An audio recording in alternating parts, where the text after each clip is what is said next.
Hi, I'm Roberta. Welcome to my kitchen. This month we're talking Persian, and we can't talk Persian without talking rice. Persia is a land of rice. There are literally hundreds of different rice dishes. Some are made with that amazing tadid crust, which Paria June showed us how to make last week. But if you want a quick and easy rice for a midweek dinner, let's say, there's still hundreds of varieties. It's mixed with barberries, it's mixed with candied orange, which is wonderful, broad beans, lentils, fresh green beans, but Persians also love their herbs, and one of my favourites is mixed with dill. Now in Iran, dill rice is most typically served with lamb, that's what Paria tells me anyway.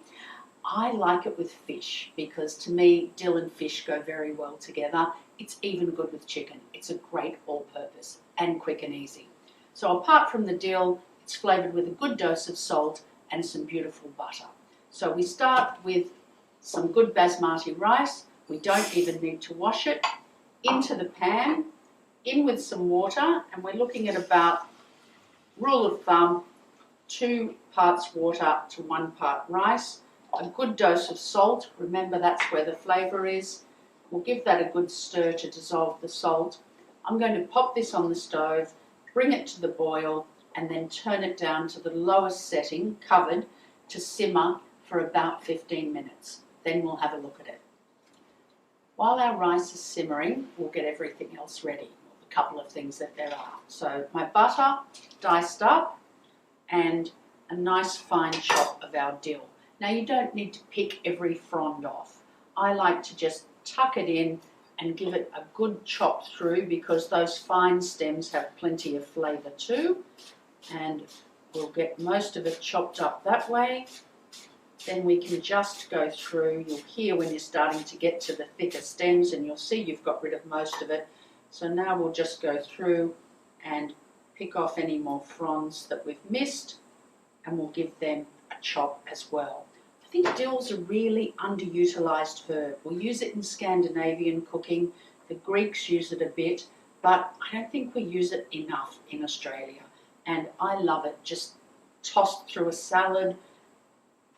It's great in any sort of little patties if you're making, well, fish patties certainly, but also if you're making any sort of vegetable patties in an omelette with other herbs.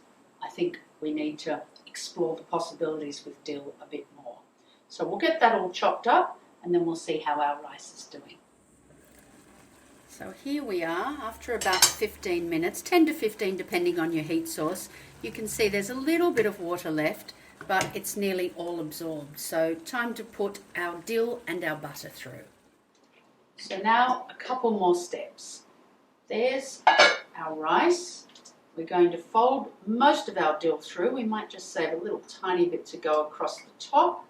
And I think a flat spatula is the best thing to do this with because we don't want to crush or mash those rice grains. We just want to mix that dill through. And look, this is, I've said half a bunch of dill. This is an imprecise recipe. Half a big bunch, half a little bunch, depends how much you love dill.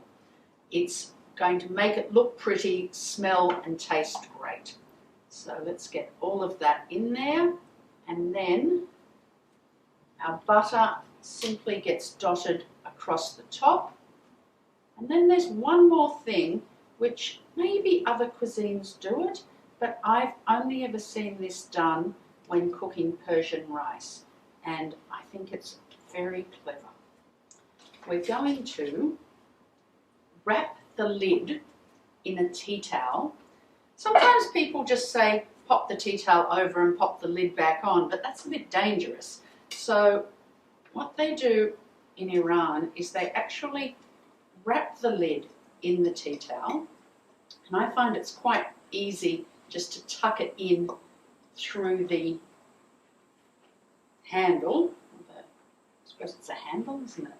Just tuck it all in, and then we pop it back on the top, and this way we're going to ensure that any moisture gets absorbed and also that that tea towel's well away from the heat source. So I'm going to pop that back on the heat for another 15 minutes or so. You can then turn it off and just let it sit for a while. It'll stay nice and warm. If you are serving this with a pan-fried fish, that's such a quick and easy recipe. Now's the time to get that on. So let's pop this back on the stove. So after about 15 minutes, or longer, so long as you turn it off after the 15 minutes, it can sit for another half hour before you touch it. Off with the lid. Look at all that beautiful steam. All the water has gone, and we'll just use a fork to fluff it up. Basmati rice does fluff up beautifully. And just make sure that butter's all stirred through there.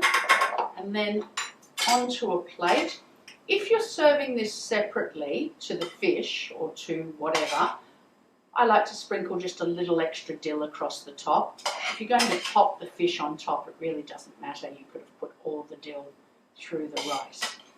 Now, this will be herby, slightly buttery, got a good seasoning from that salt, and perfect with lamb, perfect with fish, perfect with chicken.